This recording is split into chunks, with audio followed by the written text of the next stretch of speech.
ಈ ಒಂದು ಉಪನಿಷತ್ತಿನಲ್ಲಿ ಭಾರತೀಯ ಮಂತ್ರದ ಅರ್ಥಾನುಸಂಧಾನ ಮತ್ತು ಯಾವ ಓಂಕಾರದ ಅರ್ಥ ಅದನ್ನೆಲ್ಲವನ್ನೂ ಕೂಡ ವ್ಯಾಖ್ಯಾನ ಮಾಡಿ ನಮಗೆ ತಿಳಿಸಿಕೊಡತಕ್ಕಂತಹವರಾಗ್ತಾ ಇದ್ದಾರೆ. ಅಂತಹ ಈ ಒಂದು ಉಪನಿಷತ್ತಿನಲ್ಲಿ ಭಾರತೀಯ ಮಂತ್ರವನ್ನು ತಿಳಿಸ್ತಾ ಓಂ ಭೂರ್ಭುವಸ್ವರಿತ್ತೇವ ಏತಾಸ್ತಿಸ್ರೋ ವ್ಯಾಹೃತಯಃ ತಾಸಾಮುಹಸ್ಮೈತಾಂ ಚತುರ್ಥೀಂ ಮಹಾಚಮಸ್ಯ ಪ್ರವೇದಯತೆ ಮಹ ಇತಿ ಬ್ರಹ್ಮ ಮಹ ಇತಿ ತದ್ಬ್ರಹ್ಮ ಸ ಆತ್ಮಾ ಅಂಗಾನ್ಯನ್ಯಾ ದೇವತಾ. ಮೊದಲಿಗೆ ಎಲ್ಲ ವಿದ್ಯೆ ಪ್ರಾರಂಭ ಮಾಡುವಾಗ ಮೂಲವಾಗಿರತಕ್ಕಂತಹದ್ದು ಪ್ರಣವ ಮಂತ್ರ, ಅಂದ್ರೆ ಓಂಕಾರ ಮಂತ್ರ, ಆಮೇಲೆ ಭಾರತೀ ಮಂತ್ರ, ಆಮೇಲೆ ಗಾಯತ್ರಿ ಮಂತ್ರ. ವೇದಗಳ ಮೂಲ ಇವೆಲ್ಲವೂ ಕೂಡ. ವೇದಗಳ ಮೂಲದಿಂದಲೇನೆ ಎಲ್ಲ ವೇದಗಳು ಬರತಕ್ಕಂತಹದ್ದಾಗ್ತದೆ. ಅಂತಹ ಈ ವೇದಗಳ ಮೂಲವನ್ನ ನಾವು ನೋಡ್ತಾ ಅದರಲ್ಲಿ 3 ಅಕ್ಷರಗಳಿಂದ ಕೂಡಿರತಕ್ಕಂತಹದ್ದು ಗಾಯತ್ರಿ, ಆಮೇಲೆ ಭೂರ್ಭುವ ಸ್ವಹ, ಭೂ ಭುವಃ ಸ್ವಹ ಎಂಬಂತಹ ತಿಸ್ರಃ 3 ವ್ಯಾಹೃತಿಗಳು. ಅಲ್ಲಿ ಅನಿರುದ್ಧ ಪ್ರದ್ಯುಮ್ನ ಸಂಕರ್ಷಣ ಎನ್ನುವಂತಹ ಭಗವಂತನ 3 ರೂಪಗಳು. ಅಂತಹ ಯಾವ ಮಹಾಚಮಸಃ ಚಮತ್ಕಾರ ರೂಪನಾಗಿರ್ತಕ್ಕಂತಹ ಭಗವಂತ 3 ರೂಪಗಳಿಂದ ಅನಿರುದ್ಧ ಪ್ರದ್ಯುಮ್ನ ಸಂಕರ್ಷಣ ಎಲ್ಲಿ ಹೋದರೂ ಪಂಚರೂಪಗಳ ಚಿಂತನೆ ಬಿಟ್ಟು ಬೇರೆ ಎಲ್ಲಿಯೂ ಇಲ್ಲ. ಜಗತ್ತಿನಲ್ಲಿ 5 ರೂಪಗಳು ದೇವರದು: ಅನಿರುದ್ಧ, ಪ್ರದ್ಯುಮ್ನ, ಸಂಕರ್ಷಣ, ವಾಸುದೇವ, ನಾರಾಯಣ. ಎಲ್ಲಿ ಹೋದರೂ ಇವೇ ರೂಪಗಳೇ ದೇವರ ವಿಶಿಷ್ಟವಾಗಿರತಕ್ಕಂತಹ ರೂಪಗಳು.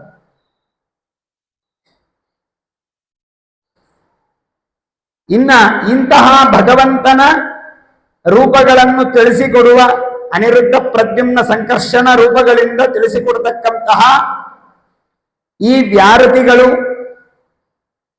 ಅದನ್ನ ನಾವು ಸ್ವಲ್ಪ ಮಟ್ಟಿಗೆ ತಿಳಿದುಕೊಳ್ಳತಕ್ಕಂತಹದ್ದಾಗಬೇಕು. ಭೂಹು ಅನ್ನುವಂತಹದ್ದು ಭೂರ್ನಾಮ, ಸ್ಫೂರ್ತಿ ರೂಪತ್ವಾತ್ ಭೂರ್ನಾಮ. ಅಲ್ಲಿ ಒಂದೊಂದು ಶಬ್ದಗಳನ್ನು, ಒಂದೊಂದು ಅಕ್ಷರಗಳನ್ನು, ಒಂದೊಂದನ್ನು ತಿಳಿಯುವಾಗ, ಅದರ ಅರ್ಥವನ್ನು ತಿಳಿಯುವಾಗ ಒಂದೊಂದು ನಮಗೆ ಚಿಂತನೆ ಬರತಕ್ಕಂತಹದ್ದಾಗಬೇಕು. ಭೂರ್ನಾಮ ಸ್ಫೂರ್ತಿ ರೂಪತ್ವಾತ್. ಭೂರ್ನಾಮ ಅಂದ್ರೆ ನಮಗೆ ಸ್ಫೂರ್ತಿ ರೂಪವಾಗಿ ಭುವ ಅನ್ನುವಂತಹದ್ದು ಇರ್ತಕ್ಕಂತಹದ್ದಾಗ್ತಾ ಇದೆ. ಭೂರ್ಭುವಃ, ಭುವಃ ಎನ್ನುವುದರಿಂದ ನಮಗೆ ಯಾವ ವಿಶೇಷವಾಗಿ ಒಂದು ಭೂ ಅನ್ನುವಂತಹದ್ದು ಸ್ಫೂರ್ತಿ ರೂಪ, ಭುವಃ ಅನ್ನುವಂತಹದ್ದು ನಮಗೆ ವೀರ್ಯವಾಚಕವಾಗಿರ್ತಕ್ಕಂತಹ ಶಬ್ದ, ಸ್ವಹ ಅಂದ್ರೆ ಬಲವನ್ನು ಕೊಡ್ತಕ್ಕಂತಹದ್ದು. ಅಂದ್ರೆ ಭೂ ಎನ್ನುವಂತಹದ್ದರಿಂದ ಸ್ಫೂರ್ತಿ, ಭುವಃ ಅನ್ನುವಂತಹದ್ದರಿಂದ ವೀರ್ಯ, ಸ್ವಹ ಅನ್ನುವಂತಹದ್ದರಿಂದ ಬಲ. ಮೇಲ್ ನೋಡ್ಲಿಕ್ಕೆ ಹತ್ರ ನಮಗೆ ಸ್ಫೂರ್ತಿ ಬರ್ತದೆ ಅಂದ್ರು ಒಂದೇ, ವೀರ್ಯ ಬರ್ತದೋ ಅಂದ್ರೆ ಒಂದೇ, ಬಲ ಬರ್ತದೋ ಅಂದ್ರೆ ಒಂದೇ. ಬಹಳ ಸ್ಫೂರ್ತಿ ಬಂದು ಬಿಡ್ತೀರಿ ಅಂದ್ರೇನು? ಬಲ ಬಂತು ಅಂತ ಅರ್ಥ. ಬಹಳ ವೀರ್ಯ ಬಂದು ಬಿಡ್ತು, ಬಲ ಬಂತು ಅಂತ ಅರ್ಥ. ಆದರೆ ಆ ಶಬ್ದಗಳಲ್ಲಿ ವ್ಯತ್ಯಾಸ ಇದೆ. ಆ ಶಬ್ದಗಳಿಗೆ ಸುಷ್ಟು ಬಲಂ ಯಸ್ಯಃ ಸುಬಲಃ, ಶ್ರೇಷ್ಠವಾದ ಬಲ ಯಾವುದು? ಅದು ಸುವಹ. ಎಂತಹ ಬಲ ನಮಗ ಅಂದ್ರ ನಮ್ಮ ಬಲ ಹೆಂಗ ಅಂತಂದ್ರೆ ಯದ್ ಭೋಜನಂ ತದ್ ಬಲಂ ಅಂತ ಅರ್ಥ. ಎಲ್ಲಿ ಭೋಜನ ಅಲ್ಲಿ ಬಲ ಅಂತ ಅರ್ಥ. ನೋಡ್ರಿ, ಬೇಕಿದ್ರೆ ಅದಕ್ಕಿದ್ದಷ್ಟು ಬಲ ಬೇರೆ ಯಾವುದಕ್ಕೂ ಇಲ್ಲ. ಬೇರೆ ಯಾವ ಜ್ಞಾನ ಸತ್ರಕ್ಕಿಲ್ಲ, ಕಾರ್ಯಕ್ರಮಕ್ಕಿಲ್ಲ.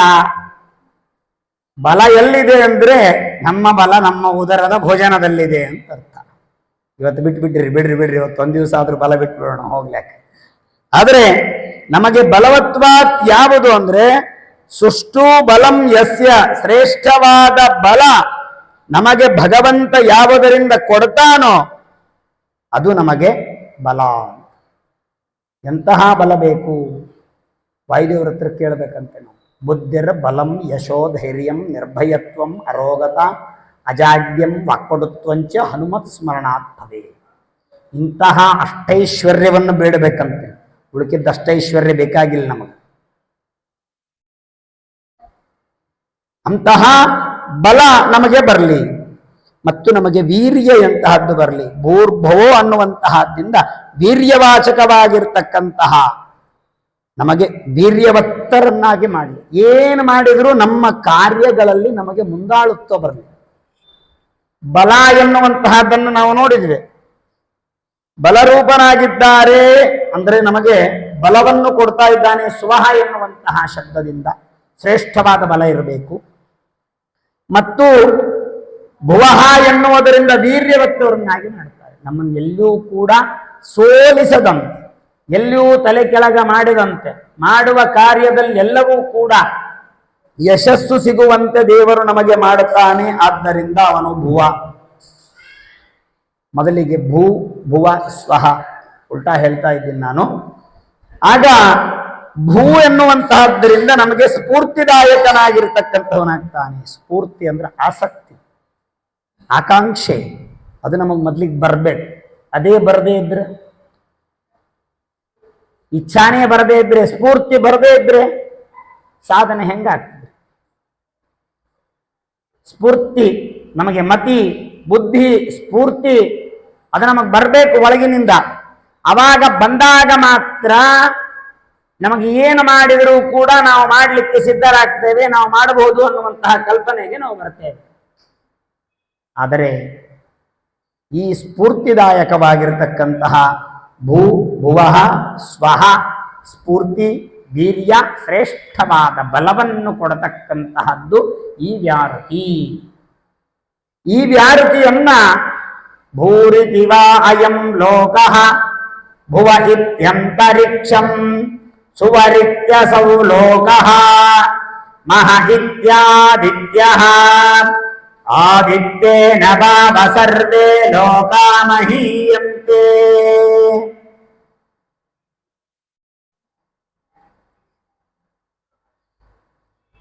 ಇನ್ನ ಭುವ ಸ್ವಹ ಇಲ್ಲಿ ನಮಗೆ ತಿಳಿಸಿಕೊಡ್ತಕ್ಕಂಥವರಾಗ್ತಾ ಇದ್ದಾರೆ. ಭೂರಿತಿವ ಅಯಂ ಲೋಕಃ ಭುವ ಇತ್ಯಂತರಿಕ್ಷಂ ಸುವರಿತ್ಯ ಸೌಲೋಕಃ. ಭೂ ಅನ್ನುವುದರಿಂದ ಭೂಲೋಕ, ಭುವಃ ಅನ್ನುವುದರಿಂದ ಆಕಾಶಲೋಕ ಮೇಲಿಂದು, ಸ್ವಹ ಅನ್ನುವುದರಿಂದ ಉನ್ನತವಾಗಿರತಕ್ಕಂತಹ ಉತ್ತಮವಾದಂತಹ ಸ್ವರ್ಲೋಕ. ಅದು ನಮಗೆ ಇರ್ತಕ್ಕಂತಹದ್ದಾಗ್ತದೆ. ನಮ್ಮ ಲೋಕ, ನಮ್ಮ ಮೇಲಿನ ಲೋಕ, ಅದರ ಮೇಲಿನ ಲೋಕ. 14 ಲೋಕಗಳನ್ನು ಪರಿಚಯ ಮಾಡಿಸಿಕೊಡುವಾಗ ಭೂರ್ಭುವ ಸ್ವಹ ಮಹಾ ಜನ ತಪ ಸತ್ಯ ಅಂತ.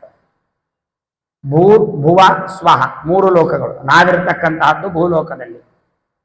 ಅದಕ್ಕೆ ಭೂಮಿ ಭೂ ಅಂತಷ್ಟೇ ಕರೀತಾರೆ. ಅದಕ್ಕೆ ಇದು ಭುವಃ ಇತ್ಯಂತರಿಕ್ಷಂ ಭೂರಿದಿವ ಅಯಂ ಲೋಕಃ. ನಾವಿರುವಂತಹ ಈ ಲೋಕಕ್ಕೆ ಭೂಲೋಕ ಅಂತ ಕರೀತಾರೆ. ಭುವ ಇತ್ಯಂತರಿಕ್ಷಂ ಸುವರಿತ್ಯ ಸೌಲೋಕಃ. ನಮ್ಮ ಮೇಲಿನ ಲೋಕ, ಅಂತರಿಕ್ಷ ಮೇಲಿನ ಲೋಕ ಭುವ, ಆಮೇಲೆ ಸ್ವಹ. ಭೂರ್ಭುವ ಸ್ವಹ ಮಹಾಜನ ತಪ ಸತ್ಯ. ನಮ್ಮಿಂದ ಹಿಡಿದುಕೊಂಡು ಮೇಲೆ 6 ಲೋಕಗಳಿದೆ. ನಮ್ಮ ಕೆಳಗೆ 7 ಲೋಕಗಳಿದೆ. ಅತಲ ವಿತಲ ಸುತಲ ರಸಾತಲ ತಲಾತಲ ಮಹಾತಲ ಪಾತಾಳ ಅಂತ ಹೇಳಿ 7 ಲೋಕಗಳ ಕೆಳಗಿದೆ, 6 ಲೋಕಗಳ ಮೇಲೆ. ಮಧ್ಯದಲ್ಲಿ ನಾವಿದ್ದೇವೆ. ದೇವರ ವಿರಾಟ ರೂಪದ ಚಿಂತನೆಯಲ್ಲಿ ನಾವಿದ್ದೇವೆ. ಮಧ್ಯಲೋಕದಲ್ಲಿ ದೇವರ ನಾವೇ ಪ್ರದೇಶದಲ್ಲಿ ನಾವಿದ್ದೇವೆ. ವಿರಾಟ ರೂಪದ ಚಿಂತನೆ. ಪಾತಾಳಮೇತಸ್ಯ ಹಿ ಪಾದ ಮೂಲಂ ಗ್ರಸಂತಿ ಪಾಷ್ಣಿ ಪ್ರವದೇ ರಸಾತಲಂ ಮಹಾತಲಂ ವಿಶ್ವಗೃಶಸ್ಯ ಗುಲ್ಪೋ ತಲಾತಲಂ ವೈ ಪುರುಷಸ್ಯ ಜಂಘೇ. ಭಾಗವತ ದ್ವಿತೀಯ ಸ್ಕಂದದಲ್ಲಿ ವಿರಾಟ್ ರೂಪದ ವರ್ಣನೆ ಮಾಡುವಾಗ ಒಂದೊಂದು ಲೋಕಗಳು ದೇವರ ಒಂದೊಂದು ಅವಯವಗಳು ಅಂತ ಚಿಂತನೆ ಮಾಡ್ತಾರೆ. ಇಡೀ ವಿಶ್ವವೇ ಜಗತ್ತು. ವಿಶ್ವಾಧಾರಂ, ಜಗತ್ತನ್ನು ರಕ್ಷಣೆ ಮಾಡ್ತಾ ಇದ್ದಾನೆ. ಹೇಗೆ ಈಶಾವಾಸ್ಯೋಪನಿಷತ್ತಿನಲ್ಲಿ ಹೇಳಿದಂತೆ ಜಗತ್ತಿನ ಒಳಗೆ ತಾನಿದ್ದಾನೆ, ಜಗತ್ತಿನ ಹೊರಗೂ ತಾನಿದ್ದಾನೆ, ಜಗತ್ತೇ ತಾನಾಗಿದ್ದಾನೆ, ತನ್ನಲ್ಲಿ ಜಗತ್ತಿಟ್ಟುಕೊಂಡಿದ್ದಾನೆ. ಅದಕ್ಕೆ ಆ ವಿಶ್ವರೂಪದ ಚಿಂತನೆಯಲ್ಲಿ ನಾವು ಮಾಡಲಿಕ್ಕೆ ಹೊರಟಾಗ ದೇವರ ಒಂದೊಂದು ಅಯಂ ಲೋಕಃ, ನಮಗೆ ಕಾಣುವಂತಹ ಈ ಜಗತ್ತು ಆ ಬ್ರಹ್ಮವಿದ್ಯೆಯನ್ನು ತಿಳಿಸಿ ನಮಗೆ ಭಗವಂತನ ರೂಪಗಳ ಚಿಂತನೆಯನ್ನು ಮಾಡಿಸಿಕೊಡ್ಲಿಕ್ಕೆ ಕಾರಣವಾಗ್ತದೆ. ಅವಶ್ಯವಾಗಿ ಅದಕ್ಕಾಗಿ ಅಯಂ ಲೋಕಃ, ಅನಿರುದ್ಧ ರೂಪಿಯಾದ ಪರಮಾತ್ಮ ನಮಗೆ ಅದನ್ನು ತಿಳಿಸಿಕೊಡ್ತಾನೆ. ಆದ್ದರಿಂದ ಅಯಂ ಲೋಕಃ. ಇನ್ನ ಅಂತರಿಕ್ಷ ಅಂತ ಹೇಳ್ತಾರೆ. ಅಂತರಿಕ್ಷ ಅಂದ್ರೆ ಅದು ಅಂತಹ ಅಂತರಿಕ್ಷ ನಾಮಕ, ಎಲ್ಲ ಪ್ರಾಣಿಗಳು ಸಮಸ್ತ ಜಗತ್ತಿನೊಳಗಿದ್ದು ಕರ್ಮ ನಿಯಾಮಕವಾದ ಅಂತರಿಕ್ಷ ನಾಮಕನಾಗಿರತಕ್ಕಂತಹ ಪ್ರದ್ಯುಮ್ನ. ಅಸೌ ಲೋಕ ಭೂರ್ಭುವ ಸ್ವಃ, ಇಹಲೋಕ, ಅಂತರಿಕ್ಷ ಲೋಕ ಮತ್ತು ಅಸೌ ಲೋಕ ಅಂತ. ಅಸೌ ಪ್ರಾಣಿ ಸ್ಥಿತತ್ವಾತ್ ಅಸುಹು ಲೋಕದರ್ಶನೇ ಪ್ರಕಾಶರೂಪತ್ವಾತ್ ಲೋಕಃ ಎನ್ನುವುದರಿಂದ ಅಲ್ಲಿ ನಮಗೆ ಅನಿರುದ್ಧ ಸಂಕರ್ಷಣ ರೂಪದಿಂದ ಭಗವಂತ ಎಲ್ಲ ಅಸೌ ಪ್ರಾಣಿ ಸ್ಥಿತತ್ವಾತ್ ಪ್ರಕಾಶಮಾನವಾಗಿ ಎಲ್ಲರಲ್ಲಿಯೂ ಕೂಡ ಸ್ವರ್ಗ ರೂಪದಲ್ಲಿ ವಾಸ ಮಾಡಿದ್ದಾನೆ. ಆದ್ದರಿಂದ ಸಂಕರ್ಷಣ ರೂಪ ಅಂತ ಹೇಳಿ ಅನಿರುದ್ಧ, ಪ್ರದ್ಯುಮ್ನ, ಸಂಕರ್ಷಣ ಅಂತಹ ಭಗವಂತನ ಮಹಿಮೆಯನ್ನು ವರ್ಣನೆ ಮಾಡ್ತಾ ಭೂರಿತಿ ವಾ ಅಗ್ನಿ ಭುವ ಇತಿ ವಾಯು ಸುವರಿತ್ಯಾದಿತ್ಯ ಮಹ ಇತಿ ಚಂದ್ರಮಾ ಚಂದ್ರಮಸಾ ವಾಪಸರ್ಪ ನಿಜ್ಯೋತೆ ಗುಂಸಿ ಮಹೀಯಂತಿ. ಅಲ್ಲಿ ಮತ್ತೆ ನಮಗೆ ತಿಳಿಸಲಿಕ್ಕೆ ಹೊರಡ್ತಾ ಇದ್ದಾರೆ. ಭೂ ಅಂದ್ರೆ ಅಗ್ನಿ, ಭುವ ಅಂದ್ರೆ ವಾಯು, ಸುವ ಅಂದ್ರೆ ಆದಿತ್ಯ. ಅಗ್ನಿ ಅಂತರ್ಯಾಮಿಯಾದ, ವಾಯುವಂತರ್ಯಾಮಿಯಾದ, ಆದಿತ್ಯಾಂತರ್ಗತನಾಗಿರ್ತಕ್ಕಂತಹ ಭಗವಂತ ಅವನು ತಾನು ನಮಗೆ ಸರ್ವಾಣಿ ಛಂದಾಗುಂಸಿ ಜ್ಯೋತಿಗುಂಸಿ ಮಹೀಯಂತೆ ನಮಗೆ ತಿಳಿಸಿಕೊಡ್ತಕ್ಕಂತಹವನಾಗ್ತಾ ಇದ್ದಾನೆ. ಅಂತಹ ಭೂರಿತಿವ, ಭುವರಿತಿವ, ಸ್ವರ್ರಿತಿವ ಅನ್ನುವಂತಹ ಶಬ್ದದಿಂದ ನಮಗೆ ಅಲ್ಲಿ ಭಗವಂತ ತಿಳಿಸಿಕೊಡ್ತಕ್ಕಂತಹವನಾಗ್ತಾ ಇದ್ದಾನೆ. ಭುವರಿತ್ಯ ವೈ ಪ್ರಾಣ, ಭುವ ಇತ್ಯ ಪಾನ, ಸುವರಿತಿ ವ್ಯಾನ, ಮಹ ಇತ್ಯನ್ನಂ. ನೋಡ್ರಿ, ಭೂರ್ಭುವ ಸ್ವಹ, ಭೂ ಭುವ ಸ್ವಹ, ಅಲ್ಲಿ ಭಗವಂತ ಪ್ರಾಣ, ಅಪಾನ, ವ್ಯಾನ ನಾಮಕನಾಗಿ ಪ್ರಾಣರೂಪದಿಂದ ಇರತಕ್ಕಂತಹವನಾಗ್ತಾ ಇದ್ದಾನೆ. ಅಷ್ಟೇ ಅಲ್ಲ, ಎಲ್ಲವೂ ಕೂಡ ಆ ಭಗವಂತ ಇದಕ್ಕೆಲ್ಲದಕ್ಕೂ ಮೂಲ ಕಾರಣ ವ್ಯಾಹೃತಿ. ಏತಾಹ, ಈ ಜ್ಯೋತಿರ್ಮಯವಾಗಿರ್ತಕ್ಕಂತಹ ಲೋಕ ವೇದ ಎಲ್ಲವೂ ಕೂಡ ದೇವರನ್ನು ತಿಳಿಸಿಕೊಡ್ತಕ್ಕಂತಹದ್ದಾಗ್ತದೆ. ವ್ಯಾಹೃತಿಗೆ ವ್ಯಾಖ್ಯಾನವೇ, ಓಂಕಾರದ ವ್ಯಾಖ್ಯಾನವೇ ವ್ಯಾಹೃತಿ. ವ್ಯಾಹೃತಿ ಓಂಕಾರ, ಅಕಾರ, ಉಕಾರ, ಮಕಾರ. ಆ ಅಕಾರ, ಉಕಾರ, ಮಕಾರ ತಿಳಿಸುವಂತಹದ್ದೇ ಭೂರ್ಭುವ ಸ್ವಹ. ಆ ಓಂಕಾರದ ವ್ಯಾಖ್ಯಾನವನ್ನು ಸಮ್ಯಕ್ ವ್ಯಾರಣಾದ್ ವಿಷ್ಣು ಶ್ರುತ ವ್ಯಾಹೃತಯಶ್ಚ ಅಂತ ಶ್ರೀಮದಾಚಾರ್ಯರು ಭಾಷ್ಯದಲ್ಲಿ ತಿಳಿಸಿದ್ದನ್ನೇ ಮಂತ್ರಾಲಯ ಪ್ರಭುಗಳು ಖಂಡಾರ್ಥದಲ್ಲಿ ತಿಳಿಸಲಿಕ್ಕೆ ಹೊರಡ್ತಾ ಇದ್ದಾರೆ. ಏನು ಅಂತಂದ್ರೆ ಸುಖರೂಪತ್ವ ಅಕಾರ, ಉಕಾರ, ಮಕಾರಗಳಿಂದ ಕೂಡಿರ್ತಕ್ಕಂತಹದ್ದು. ಏನೇನದು? ಓ ಅಂದ್ರೆ ಅ ಇತಿ ಬ್ರಹ್ಮ ಅಂದ್ರೆ ಪೂರ್ಣನಾಗಿದ್ದಾನೆ. ಉ ಉತ್ಪತ್ತಿಗೆ ಕಾರಣನಾಗಿದ್ದಾನೆ. ಮ ಅಂದ್ರೆ ಸುಖರೂಪನಾಗಿದ್ದಾನೆ. ಅಕಾರ, ಉಕಾರ, ಮಕಾರ ಅಂದ್ರೆ ಇಲ್ಲಿ ಏನು ಅಂದ್ರೆ ಪೂರ್ಣನಾದಂತಹ ಜಗತ್ತಿಗೆ ಕಾರಣನಾಗಿರ್ತಕ್ಕಂತಹ ಸುಖರೂಪನಾಗಿರ್ತಕ್ಕಂಥವನು ಭಗವಂತ ಅಂತ ಈ ಅಕಾರ ಉಕಾರ ಮಕಾರ ಈ ಮೂರು ಶಬ್ದಗಳಿಗೆ ಮೂರು ಅಕ್ಷರಗಳಿಗೆ ವ್ಯಾಖ್ಯಾನ ಹೀಗೆ ಅರ್ಥ ಮಾಡಿಕೊಳ್ಳಬೇಕು ಅಂತ ನಮಗೆ ಮಂತ್ರಾಲಯ ಪ್ರಭುಗಳು ತಿಳಿಸಿಕೊಡ್ತಾರೆ. ಶ್ರೀಮದಾಚಾರ್ಯರು ಭಾಷ್ಯದಲ್ಲಿ ವಿಸ್ತಾರ ಮಾಡಿ ತಿಳಿಸಿದ್ದಾರೆ. ಅದನ್ನ ನಮಗೆ ಅರ್ಥ ಆಗುವಂತೆ ಸ್ವಲ್ಪ ಬಿಡಿಸಿ ಮಂತ್ರಾಲಯ ಪ್ರಭುಗಳು ತಿಳಿಸಿಕೊಡ್ತಾರೆ. ಇನ್ನ ಭಾವಯತೇತಿ ಭೂಹು ಸ್ವಹ ಸ್ವದತ್ವಾತ್ ಸುಖರೂಪತ್ತಾತ್ ಸ್ವಹ ಮಹಾ ಮಾನಯತೀತಿ ಮುಕ್ತಾನಾಂ ಸುಖಂ ಇತಿ. ಆದ್ದರಿಂದ ಇಲ್ಲಿ ನಮಗೆ ಅದನ್ನು ತಿಳಿಸಿಕೊಡತಕ್ಕಂಥವರಾಗಿ ದೇವರು ಪೂರ್ಣನಾಗಿದ್ದಾನೆ, ಗುಣಪೂರ್ಣನಾಗಿದ್ದಾನೆ, ಸರ್ವದೋಷ ದೂರನಾಗಿದ್ದಾನೆ. ಸಯ ಏಷೋಂತರ ಹೃದಯ ಆಕಾಶ ತಸ್ಮಿನ್ನಯಂ ಪುರುಷೋ ಮನೋಮಯ ಅಮೃತೋ ಹಿರಣ್ಮಯ ಅಂತರೇಣ ತಾಲುಕೆ ಯಯೇಶಸ್ತನ ಇವಾವಲಂಬತೆ ಸೇಂದ್ರಯೋನಿ ಯತ್ರಾಸೋಕೆ ಶಾಂತೋ ವಿವರ್ತತೆ ವ್ಯಪೋಹ್ಯ ಶೀರ್ಷಕಪಾಲೇ. ಆಗ ದೇವರು ಎಲ್ಲ ಕಡೆಗೂ ಕೂಡ ಹಿರಣ್ಮಯನಾಗಿ ಹಿನೋತಿ ಭಕ್ತಾನ್ ಎನ್ನುವಂತೆ ತಾನು ತೇಜೋರೂಪನಾಗಿ ಮತ್ತು ವ್ಯಾಪ್ತರೂಪನಾಗಿ ಮತ್ತು ಆದಿತ್ಯ ರೂಪಕನಾಗಿ ಮಹ ಇತಿ ಬ್ರಹ್ಮಣಿ ಎಲ್ಲ ಜಗತ್ತಿನಲ್ಲಿರುವ ವಿಭೂತಿ ರೂಪಗಳು ಅಂದರೆ ಪಂಚಭೂತಗಳು, ಪಂಚ ತನ್ಮಾತ್ರಗಳು, ಪಂಚ ಯಾವ ಜ್ಞಾನೇಂದ್ರಿಯ, ಪಂಚಕರ್ಮೇಂದ್ರಿಯ, ಪಂಚ ತನ್ಮಾತ್ರ, ಪಂಚಮಹಾಭೂತ, ಹೀಗೆ ಎಲ್ಲ ಕಡೆಗೂ ಕೂಡ ಭಗವಂತ ತಾನಿದ್ದಾನೆ. ಅದನ್ನೇ ಹೇಳ್ತಾರೆ, ಆಕಾಶ ಶರೀರಂ ಬ್ರಹ್ಮ ಸತ್ಯಾತ್ಮ ಪ್ರಾಣಾರಾಮಂ ಮನ ಆನಂದಂ ಶಾಂತಿ ಸಮೃದ್ಧಮೃತಂ ಇತಿ ಪ್ರಾಚೀನ ಯೋಗ್ಯೋಪಾಸ್ವ. ಇಡೀ ಜಗತ್ತೇ ಭಗವಂತನ ಆಕಾಶ, ಅವಕಾಶವೇ ಅವನ ಶರೀರ. ಅದಕ್ಕಾಗಿ ಅವನು ಪರಬ್ರಹ್ಮ.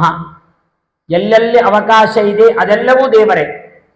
ಆಕಾಶ ಶಬ್ದಕ್ಕೆ ನಾವು ನೀಲಿಯ ಕಾಣಿಸ್ತಲ್ಲ ಹೊರಗೆ ಆಕಾಶ ಅಂತ, ಆಕಾಶ ಬಣ್ಣಯುಕ್ತವಾಗಿದ್ದಂತ ಆಕಾಶ ಅಂತ ತಿಳಿಬಾರ್ದು. ಆಕಾಶ ಅಂದ್ರೆ ಅವಕಾಶ, ಸ್ಪೇಸ್. ಶಾಸ್ತ್ರ ದೃಷ್ಟಿಯಲ್ಲಿ ನಮಗೆ ಮೇಲೆ ಕಾಣಿಸೋದು ಭ್ರಮ. ಅದು ನೀಲೋ ಭ್ರಮ, ನೀಲಿ ಬಣ್ಣ ನಮಗೆ ಕಾಣಿಸ್ತದೆ, ಅದು ನಮಗೆ ಭ್ರಮ. ಅಲ್ಲಿ ಮೇಲೆ ನಿಲ್ಲ ಅವಕಾಶ. ಅದು ಆಕಾಶ ಅಂದ್ರೆ ಸ್ಪೇಸ್. ನಿಮಗೆ ನಮಗೆ ವ್ಯತ್ಯಾಸ ಬರ್ತಾ ಇದೆ, ಇಲ್ಲಿಯೂ ಆಕಾಶ ಇದೆ. ಅದಕ್ಕೆ ನಿಮಗೆ ನಮಗೆ ಕೇಳಿಸ್ತಾ ಇದೆ ಶಬ್ದ ಗುಣಕಂ ಆಕಾಶಂ. ಶಬ್ದ ಗುಣಕಂ ಆಕಾಶಂ. ನಿಮಗೆ ನಮಗೆ ನಾನಾಡಿದ್ದು ಶಬ್ದ ನಿಮಗೆ ಕೇಳಿಸ್ತಾ ಇದೆ ಅಂದ್ರೆ ಅಲ್ಲಿ ಆಕಾಶ ಇದೆ ಅಂತ.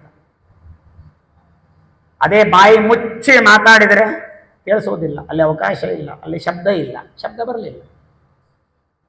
ಎಲ್ಲೆಲ್ಲಿ ಅವಕಾಶ ಇದೆ ಅಲ್ಲೆಲ್ಲೆಲ್ಲ ಶಬ್ದಗಳಿದೆ, ಅಲ್ಲೆಲ್ಲೆಲ್ಲ ಧ್ವನಿಯ ತರಂಗಗಳಿದೆ, ಅಲ್ಲೆಲ್ಲ ಕಡೆಗೂ ಭಗವಂತನಿದ್ದ. ಎಳ್ಳು ಮನೆಯ ಮುಳ್ಳು ಕೊನೆಯ ಟೊಳ್ಳು ಬಿಡದೆ ಒಳಗೆ ಹೊರಗೆ ಎಲ್ಲ ಟಾವಿನಲ್ಲಿ ಲಕುನೀನಲ್ಲನಿದ್ದಾನೆ. ಚಿಂತ್ಯಾಕೆ ಮಾಡುತ್ತಿದ್ದಿ ಚಿನ್ಮಯನಿದ್ದಾನೆ. ಚಿಂತಾರತ್ನನೆಂಬೋ ಸ್ವಾಮಿ ಅನಂತನಿದ್ದಾನೆ. ಎಲ್ಲ ಕಡೆಗೂ ಇದ್ದಾನೆ. ಇಂತಹ ವಸ್ತುವಿನಲ್ಲಿ ಭಗವಂತ ಇಲ್ಲ ಅಂತಿಲ್ಲ.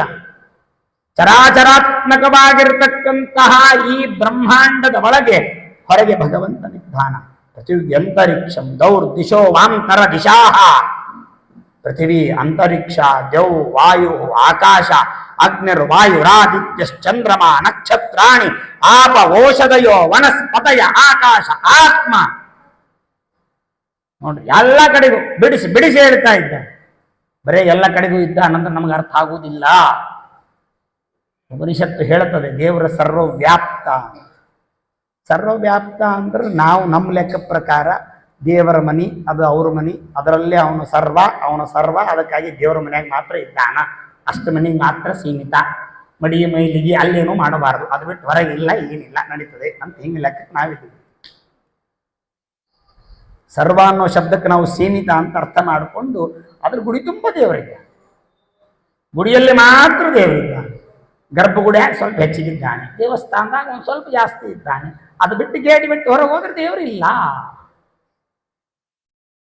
ನಮ್ಮ ಮನೆ ದೇವ್ರ ಮನೆ ತನಕ ಅಷ್ಟೇ ಇದ್ದಾನೆ, ಬಾಗಿಲ ತೆಗೆದು ಹೊರಗೆ ಬರ್ತಾನೆ, ದೇವ್ರ ಮನೆ ಬಾಗಿಲ ಹಾಕಿ ದೇವ್ರ ಒಳಗೆ ಇರ್ತಾನೆ.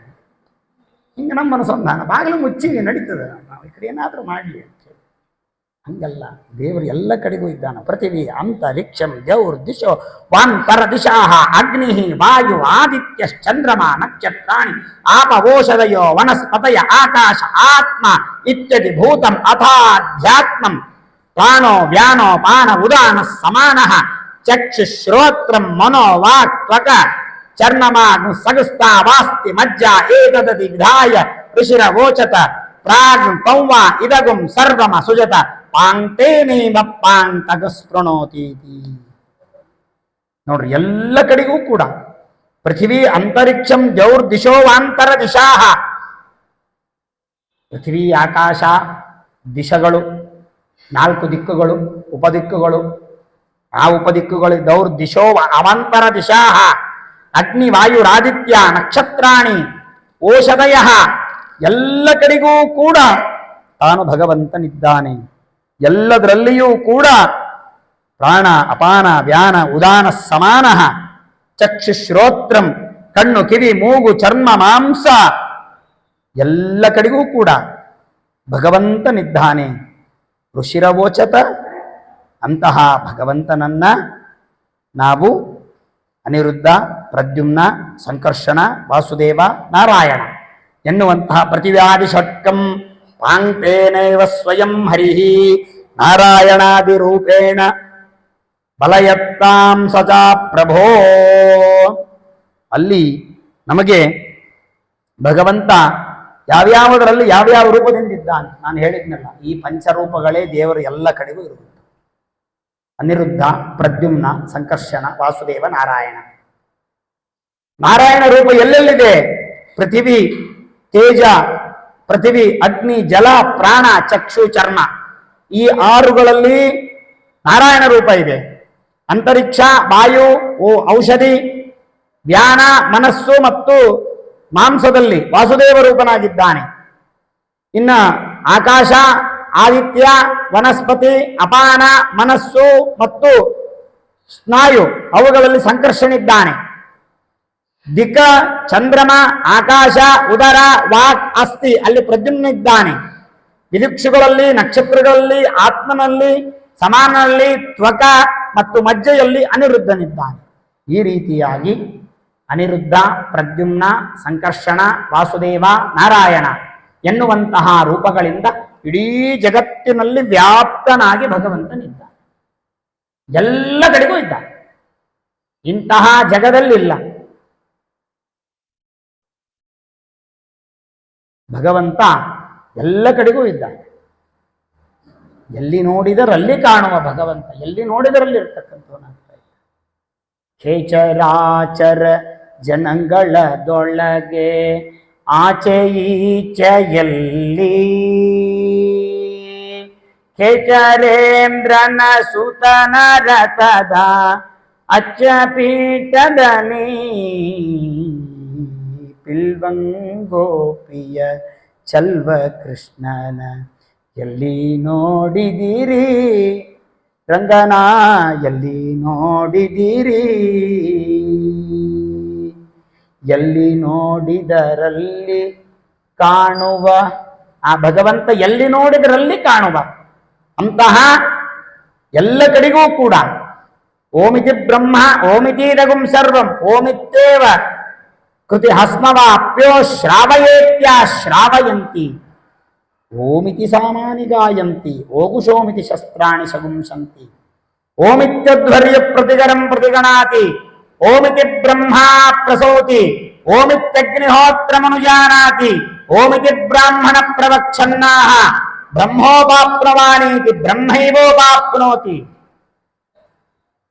ನೋಡ್ರಿ, ಎಲ್ಲೆಲ್ಲಿ ಏನೇ ಕೆಲಸ ಮಾಡಬೇಕಾದ್ರೂ ಓಂ ಅಂತ. ಓಂ ಅಂದ್ರೆ ದೇವರು ಎಲ್ಲವನ್ನು ಪೂರ್ಣ ಮಾಡ್ತಾನೆ. ಅಕಾರ ಉಕಾರ ಮಕಾರದಿಂದ ನಮಗೆ ಜ್ಞಾನ ಬುದ್ಧಿ ಐಶ್ವರ್ಯ ಎಲ್ಲವನ್ನು ಕೊಡುತ್ತಾನೆ. ಅದಕ್ಕಾಗಿ ಓಂ ಅಂತ ಕರೀತಾರೆ. ಓಮಿತಿ ಬ್ರಹ್ಮ, ಓಂ ಅಂದ್ರೆ ಬ್ರಹ್ಮ. ಓಮಿತೀದಗುಂ ಸರ್ವಂ, ಓಂ ಅಂದ್ರೆ ಇಡೀ ಜಗತ್ತು. ಓಮಿತ್ತೇ ಕೃತ ಸ್ಮಭಾವ ಅಪ್ಯೋಶ್ರಾವಯೇತ್ಯ. ಯಾವುದಾದರೂ ಓಮಿತಿ ಅನ್ನುವುದರಿಂದ ಮತ್ಸ್ಯಾದಿ ರೂಪಗಳೆಲ್ಲವೂ ಕೂಡ ನಾಮಗಳು ಭಗವಂತನದ್ದು ಬರುತ್ತದೆ. ಓಂ ಎಂಬಲ್ಲಿ ಓಂಕಾರವೇ ಅಲ್ಲ. ಓಮಿತಿ ಸಾಮಾನಿ ಗಾಯಂತಿ, ಓಮಿತಿ ಸಾಮಾನಿ ಗಾಯಂತಿ. ಓಂ ಎನ್ನುವಂತಹದ್ದನ್ನು ಪ್ರಾರಂಭ ಮಾಡಿಟ್ಟುಕೊಂಡೇ ಎಲ್ಲರೂ ಸಾಮವನ್ನು ಪ್ರಾರಂಭ ಮಾಡಬೇಕು. ಓಮಿತಿ ಶಸ್ತ್ರಾಣಿ ಶಗುಂಸಂತಿ. ಯಾವುದಾದರೂ ಒಂದು ಮಂತ್ರ, ಶಸ್ತ್ರ ಮಂತ್ರಗಳು ಸೇರಿಸಬೇಕಾದ್ರೆ ಅಲ್ಲಿ ಓಂಕಾರವನ್ನು ಹೇಳಬೇಕು. ಯಾವುದೇ ಒಂದು ಮಂತ್ರ ಹೇಳಬೇಕಾದರೆ ಓಂಕಾರ ಆದ್ಯಂತದಲ್ಲಿ ಇರಬೇಕು, ಆಗ ಅದು ಮಂತ್ರ ಪೂರ್ಣವಾಗ್ತದೆ. ಓಮಿತಿ ಶಸ್ತ್ರಾಣಿ ಶಗುಂಸಂತಿ, ಓಮಿತ್ಯಧ್ವರ್ಯು ಪ್ರತಿಗರಂ ಪ್ರತಿಗಣಾತಿ. ಓಂ ಔಷಧ್ ಅಂತ ಹೇಳಿ ಅಧ್ವರ್ಯಗಳು ಹೇಳಬೇಕು. ಓಮಿತಿ ಬ್ರಹ್ಮ ಪ್ರಸೌತಿ, ಓಂ ಅಂತ ಹೇಳಿ. ಈಗ ಯಾವುದೇ ಒಂದು ಕಾರ್ಯ ಮಾಡಬೇಕಾದ್ರೆ ನಾವು ಕೇಳ್ತೀವಿ, ಸ್ವಾಮಿ ಆಜ್ಞೆ ಕೊಡಬೇಕು, ಅವ್ರು ಓಂ ಅಂತ. ಇದು ಈ ಉಪನಿಷತ್ತಿನಲ್ಲಿ ಇನ್ನ ಸಂಕ್ಷಿಪ್ತವಾಗಿದೆ. ಈ ಓಂಕಾರ ವಿಷಯಕವಾಗಿರ್ತಕ್ಕಂತಹದ್ದು ಬೃಹದಾರಣ್ಯಕದಲ್ಲಿ ಇನ್ನ ಬಹಳ ಬಂದಿದೆ. ಬೃಹದಾರಣ್ಯಕ ಛಾಂದೋಗ್ಯ ಉಪನಿಷತ್ತಿನಲ್ಲಿ, ಛಾಂದೋಗ್ಯ ಉಪನಿಷತ್ತಿನಲ್ಲಿ ಓಂಕಾರ ಇದು ಎಲ್ಲದಕ್ಕೂ ಮೂಲ. ಯಾಕಂದ್ರೆ ವೇದಕ್ಕೆ ಮೂಲ ಆದ ಮೇಲೆ ಎಲ್ಲಾ ಕೆಲಸಕ್ಕೂ ಅದು ಮೂಲ. ಏನೇ ಮಾಡಿದ್ರು ಓಂ. ಯಾಕೆಂದ್ರೆ ಇಡೀ ಎಲ್ಲ ಮೂಲ ಅದರಲ್ಲಿ ಅಡಗಿದೆ. ಎಲ್ಲವೂ ಕೂಡ ಅದರಲ್ಲೇ ಅಡಗಿಕೊಂಡಿದೆ. ಓಮಿತಿ ಬ್ರಹ್ಮ ಪ್ರಸೌತಿ, ಓಮಿತ್ಯಗ್ನಿಹೋತ್ರ ಮನುಜಾನಾತಿ. ಓಂ ಎನ್ನುವಂತಹ ಶಬ್ದ ಇಟ್ಟುಕೊಂಡೇ ಎಲ್ಲವೂ ನಡೀತದೆ. ಓಂ ಇಲ್ಲದೆ ಇದ್ರೆ ಯಾವುದು ಕೂಡ ನಡೆಯೋದಿಲ್ಲ. ಯಜ್ಞ ನಡೆಯುವಾಗ ಅಧ್ವರ್ಯು, ಹೋತ ಪ್ರಸ್ತೋತ ಅಧ್ವರ್ಯು ಮತ್ತು ಯಜಮಾನ ಬ್ರಹ್ಮ ಅವರೆಲ್ಲ ಇರ್ತಾರೆ. ಇದು ಯಜ್ಞಗಳ ಕಲ್ಪನೆ, ನಾವು ಮಾಡುವ ಹೋಮಗಳ ಕಲ್ಪನೆ ಅಲ್ಲ. ನಾವು ಮಾಡುವ ಹೋಮ ಕಲ್ಪನೆಯಲ್ಲಿ ಬ್ರಹ್ಮ ಅಂತ ಒಂದು ತೆಂಗಿನಕಾಯಿನೋ ಒಂದು ಅಡಿಕೆ ಬೆಟ್ಟನೋ ಕೂಡಿಸಿಬಿಟ್ಟಿರ್ತೀವಿ. ಯಜಮಾನ ಕೂತಿರ್ತಾನೆ, ನಾವು ಮಂತ್ರ ಅಂತೀವಿ, ಅಥವಾ ಯಜಮಾನ ಸುಮ್ ಸೈಡಿಗೆ ಕೂಡಿಸಿ ನಾವೇ ಮಾಡಿರ್ತೀವಿ. ಹೋತ ನಾವೇ, ಪ್ರಸ್ತೋತ ನಾವೇ, ಉದ್ಗಾತ ನಾವೇ, ಎಲ್ಲ ನಾವೇ ಇರ್ತೀವಿ. ಅವೆಲ್ಲ ಯಾಗಗಳಲ್ಲಿ ಬರೋದು. ನಾವು ಸಣ್ಣ ಮಾಡುವಂತಹ ಹೋಮಗಳು ಬೇರೆ. ಅದು ಶ್ರುತ್ಯುಕ್ತವಾದ ವೇದಗಳ ಕರ್ಮಕ್ಕನುಗುಣವಾಗಿ ಮಾಡುವಂತಹ ಅಗ್ನಿಷ್ಟೋಮ, ವಾಜಪೇಯ, ಸೋಮಯಾಗ, ಆಮೇಲೆ ದ್ವಿಸಹಸ್ರ ಆಪ್ತುರ್ಯಾಮ, ಇವೆಲ್ಲ ಯಾಗಗಳಿವೆ. ಏನಾಚಾರ್ಯ, ಇವೆಲ್ಲ ಯಾಗಗಳ ಹೆಸರೇ ಕೇಳ್ತಾ ಇರೋದು ಮೊದಲೇ ಸಲ ಅಂತಿರಬಹುದು. ಈ ಪ್ರಾಂತದಲ್ಲಿ ಅದು ಇಲ್ಲ. ಯಾರು ಅಗ್ನಿಹೋತ್ರವನ್ನು ಮಾಡ್ತಾರೋ ಅವರಿವೆಲ್ಲವನ್ನು ಮಾಡುತ್ತಾರೆ. ನಮ್ಮ ಪ್ರಾಂತದಲ್ಲಿ ಕಮ್ಮಿ ಇದೆಲ್ಲ, ಆದರೆ ಬೇರೆ ಬೇರೆ ಕಡೆ ಇದೆ. ಇಂತಹ ಯಾಗವನ್ನು ಮಾಡುವವರೂ ಇದ್ದಾರೆ. ಇಂತಹ ಯಾಗಕ್ಕೆ 10 ದಿವಸಗಳ ಕಾಲ ಹೋಗುವ, 1 ವಾರಗಳ ಕಾಲ ಹೋಗುವಂತಹ ಒಂದು ಸೌಭಾಗ್ಯ ನಮಗೆ ಸಿಕ್ಕಿತ್ತು ವಿದ್ಯಾಪೀಠದಲ್ಲಿದ್ದಾಗ. ಅಂದ್ರೆ ಅವ್ರದ್ದೇನು ಇಚ್ಛೆ ಇತ್ತು, ನಮ್ಮ ಆಧ್ವರ್ಯ ಅವರು. ಆಗ ಅವರು ಮಾಡಿಸಿರುವಂತಹ ಏನೋ ಒಂದು ಶ್ರೌತಯಾಗ ಇತ್ತು. ಆಗ ಎಲ್ಲರೂ ಬಂದಿದ್ರು. ಆದರೆ ಬರೀ ಶ್ರೌತಯಾಗ ಬೇಡ, ನಮ್ಮ ಈ ಶ್ರೀಮದಾಚಾರ್ಯರ ಮಂತ್ರಗಳ ಹೋಮಗಳು ಆಗಲಿ, ಮತ್ತು ಪವಮಾನ ಹೋಮಗಳಾಗಲಿ, ಈ ಸೂಕ್ತಗಳ ಹೋಮಗಳಾಗಲಿ, ವೇದಗಳ ಹೋಮಗಳು ಆಗಲಿ ಅಂತ ಹೇಳಿ ನಮ್ಮನ್ನ ಕರೆಸಿದ್ರು. ಕರೆಸಿದಾಗ ಅಲ್ಲಿ ನಾವು ನೋಡ್ತಾ ಇದ್ವಿ, ಅವ ಉದ್ಗಾತ ಮಂತ್ರ ಕೂತು ಪಾರಾಯಣ ಮಾಡೋರು ಅದನ್ನೇ ಮಾಡಬೇಕು. ಹೋತ ಏನು ಮಾಡಬೇಕು ಅದನ್ನೇ ಮಾಡಬೇಕು. ಪ್ರಸ್ತೋತ ಬ್ರಹ್ಮ ಅಂತ ಕೂತು ಅದನ್ನೇ ಮಾಡಬೇಕು. ಹೇಗೆ ಅಂದ್ರೆ, ಯಜ್ಞ ಪ್ರಾರಂಭದಲ್ಲಿ ತಂದೆ ಸ್ವಂತ ದುಡ್ಡಿದೆ, ಯಾರೋ ಒಬ್ಬ ಕೊಟ್ಟ ಮಾಡ್ತೀನಿ ಅಂತ ಯಜ್ಞ ಮಾಡಿದ್ರೆ ಫಲ ಇಲ್ಲ. ಎಲ್ಲರ ಹತ್ರ ಹೋಗಿ ಬೇಡಿ ಬಂದು ಯಜ್ಞ ಮಾಡಬೇಕು.